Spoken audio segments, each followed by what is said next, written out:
So believe it or not, we're actually through most of the simulation stuff now. We've largely got to a point where it's just going to be a matter of tweaking things, but we've got all the stuff we've been talking about going. So let's go on to binding our deformable surfaces back to the simulation. So to do that, we will make an out. Well, actually, we'll put it after the sim just so it makes sense. Output.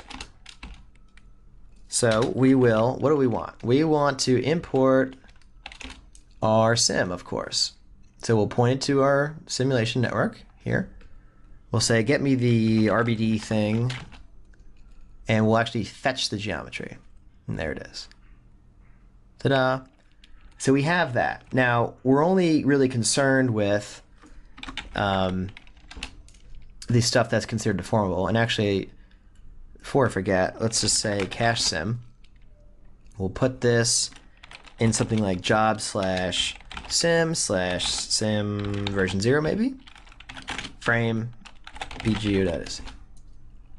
So let's just let's quickly cache it to maybe 37. I don't know. Just for now, we'll change this. We'll put it back later. But let's just, we don't need the whole sim. I just want to have this stored up for us to scrub back and forth in case we lose it or reload our file or what have you. It'll just be sitting here on the disk waiting for us. And there it is. So there we go. Cool.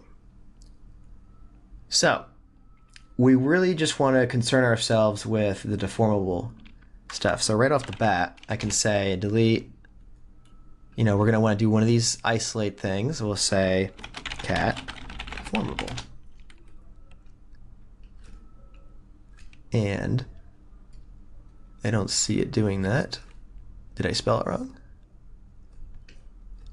I didn't actually do anything. Cat deformable equals 1.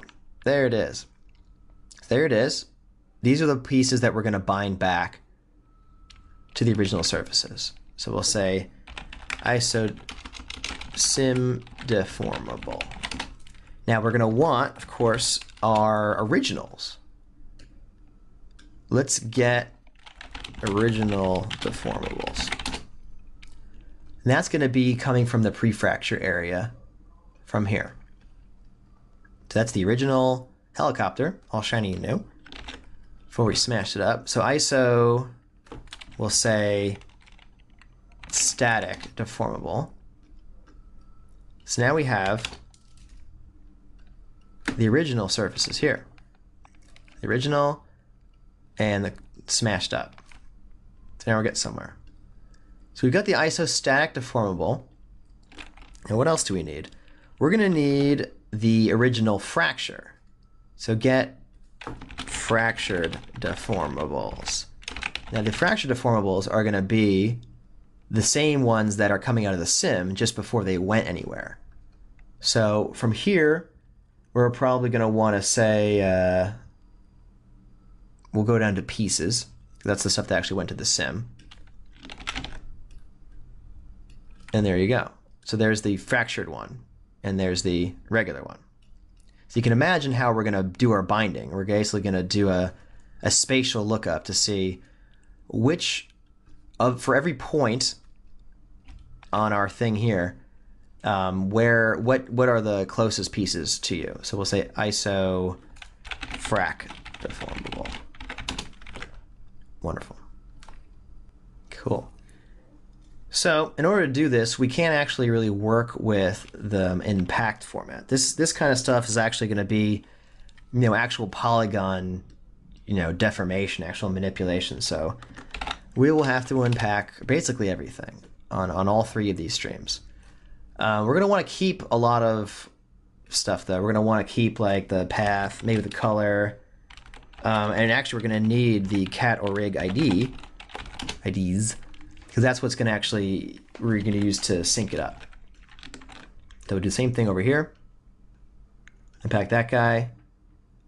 And we don't technically need the path or the color for this one.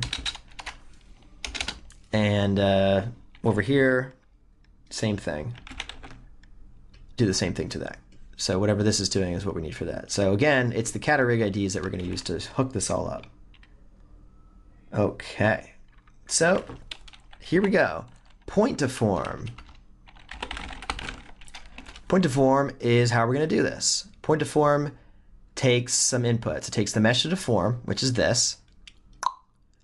The breast point lattice, which is this thing. It's referring to the thing in its rest shape before it moves. So we put that there. And then it wants the deform point lattice, which is this. And then voila. Look at that. So it started like this, it moved down, it hit the ground, it gets all crumpled up, and oh no, it's going crazy.